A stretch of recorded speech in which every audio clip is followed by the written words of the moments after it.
Welcome to the Lifecast Prime YouTube channel. I'm Eric, and today we are breaking down my new PC build. This is my new content slash gaming, or I should say content production slash gaming PC that I just put together. I had a previous video on how I had a little issue with my GPU on Amazon. If you haven't seen it, check out my last video on getting scammed on Amazon. But today, I have all of my pieces of my PC. My PC is put together. It is actually running right now. And interestingly enough, it is right next to me. And it runs pretty quiet. So it's a pretty nice PC. It's not the most powerful in the world, but it is definitely an improvement from what I've been using, which is really a subpar, an okay laptop it's not really for gaming or really any content creation. It's been getting me by, but I've been wanting to rebuild for a little while, and so now I have my PC together, and I thought I'd share what I put together. Haven't done a lot of content creation yet. This will be one of my first videos that we'll edit on the new PC, but here it is. So first of all, I want to give a shout out to PC Builder YouTube channel. He is basically who I studied or reviewed in my YouTube University course on PC building. Now, I built PCs in the past, but it has been a very long time. It's been many years since I've actually built a PC, and honestly, a lot of the technology has advanced to the point where I didn't really know how to put or what all parts that I needed to put together in order to make this work. You know, still using or thinking about using antiquated deployment techniques, such as using separate, like SSD hard drive for my boot partition, and then like using an actual disk for like a disk array for storing files, which is kind of crazy when you got M.2 SSD drives. But I have, after watching PC Builder YouTube channel, I got up to speed. I got a quick understanding of what parts I needed to put together, assemble my PC, and here's what I have. So I guess let's start out with the main board, which is the Gigabyte Z790 Aorus Elite DDR4 LGA 1700 motherboard. So this is an Intel board that is still using DDR4 memory. Now, from what I've seen, the DDR5 memory has come down quite a bit in pricing. However, the DDR4 allowed me to save a little bit money. I was trying to save here and there to make a little bit more room to get a little bit better graphics card, and also I wanted to go Nvidia on my graphics card, and we'll talk about that here in a second. But I ended up going for my motherboard with the Z790. Now, PC Builder actually recommends going with the Z690. However, I couldn't find, like, one of the things is you look at the recommendations for certain PC parts, and then you actually go try to find them, and maybe the pricing has changed, or there's availability at a certain price point that you're looking for. And so it ended up not being too much more for me to get the Z790 on a little sale that I caught. So I ended up just grabbing that. Now I think the 790 is a little bit better off when you are trying to run a 13th gen Intel.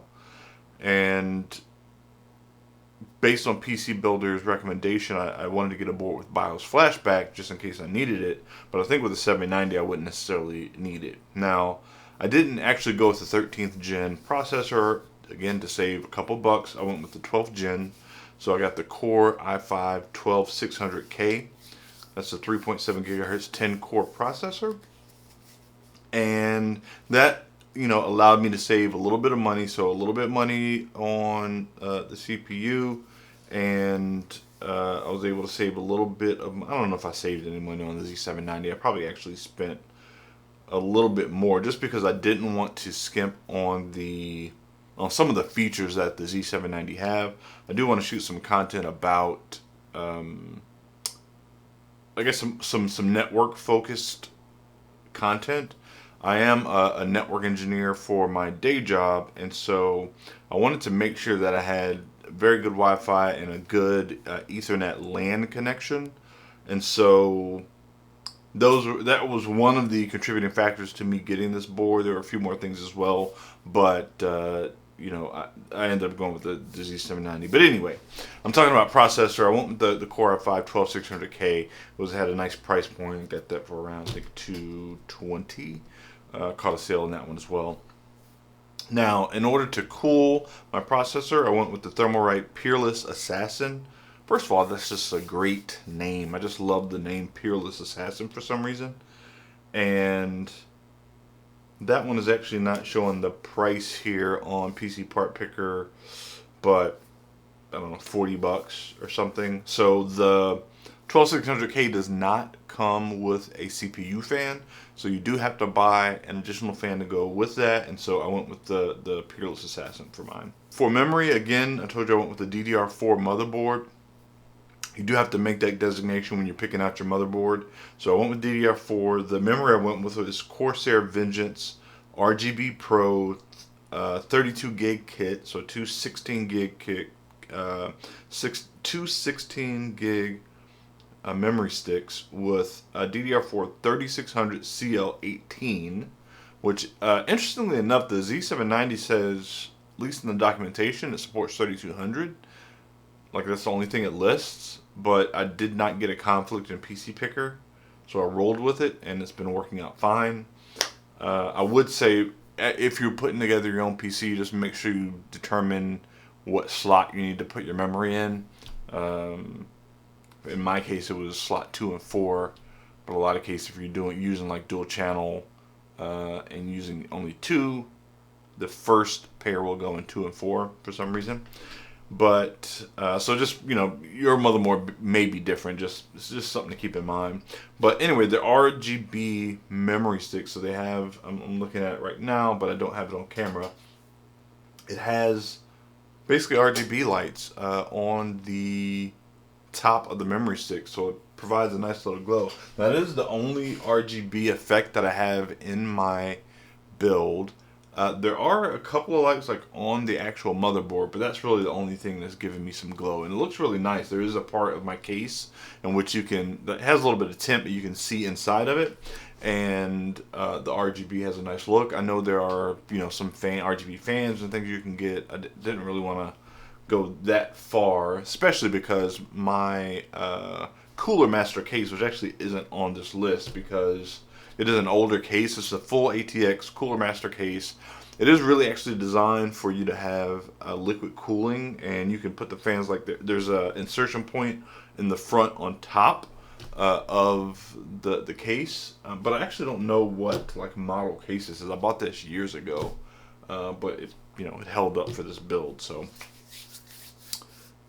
So I talked about the memory. I got a 2 terabyte Patriot P300 PCI 3 SSD. You know, it's doing the trick. It was pretty cheap. It was around 90 bucks for that. And then we come to actually, before we go to GPU, let's go to my power supply real quick. So I got a Fantex amp. Actually, I got a Fantex amp 750 watt gold fully modular ATX power supply. Now, this is actually the first fully maybe this shows you how long it's been since I built a PC. I didn't even know modular power supplies were an option, but I got a modular power supply, and basically all that means is all the cables in the power supply come separately, and you basically insert them, and you can, you can reduce the amount of cables in your build to only the ones that you need to power things up. So if it only requires 5 cables, but you have 10 in your pack, and 10 you're able to insert into the PSU, you only need to have those 5. You only need to plug in what you need, which is great, because one of the things about having a non-modular power supply, which is basically every PC I've ever built, is you'll have a whole bunch of power cables that you're really not using.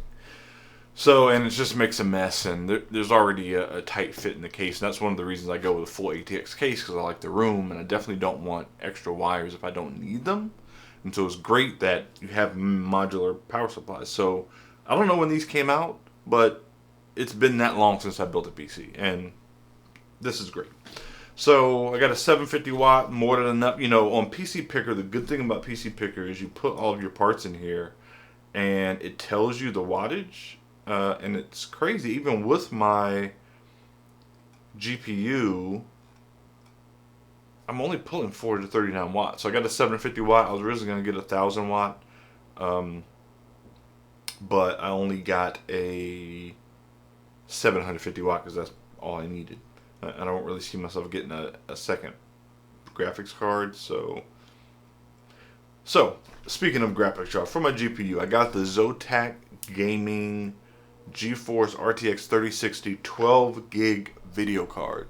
So this is kind of crazy. This is my first Nvidia card, the very first Nvidia card I will use in a build. I've always had AMD cards, and really, honestly, it's always come down to price point. It's just AMD's been so much cheaper. I didn't really have a specific need to have an Nvidia card,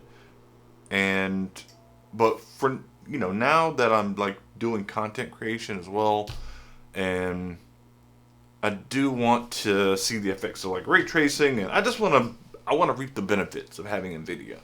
Even though the pricing is kind of crazy right now, I picked, I guess as of late, this is a good time to get an Nvidia card. But, you know, because of crypto mining, card prices have been just insane. However, they've come down considerably, and 3060 seemed like a good slot to get in. I mean, it's very close to MSRP, which is like 320. I think I got this for around 340, 345. Now, my previous video that I told you about, I tried to buy an MSI 3060 and got scammed on Amazon. Did not get what I paid for. I got a refund, but you can go look into that in my old video. But the reason why I got that card, because it came in at like $308, which I should have knew something was wrong. But, you know, I saw a card, it was under MSRP finally, so I pulled the trigger, bought the card. Ended up being a scam. Anyway, more details in my old video.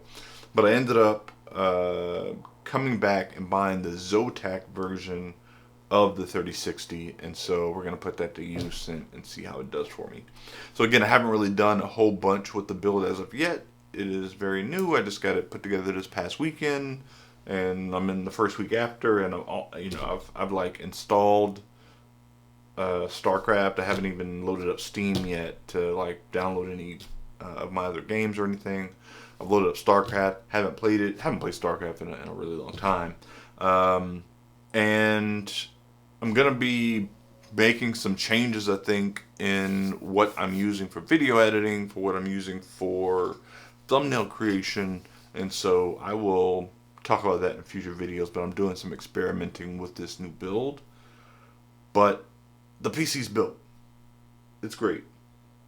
I'm excited to use it, and so I just wanted to give you an idea of what I have. I think I haven't really used a PC part picker that much. This is my first time using it for a PC build, so I'm gonna see if I can link to this in the description of the video so you can actually see what I got. I don't know, in case you want to put together this exact build, or if you want to point and laugh at me because I made some crazy decision. I should probably like deliver this build to PC Builder and see if he'll review it or something. He does reviews on builds if you have them, which is kind of nice. But generally, I think he does it like before you actually pull the trigger on buying it. In this case, I've already have the build. So thanks for tuning into this video. I'll be back with another one soon. Bye.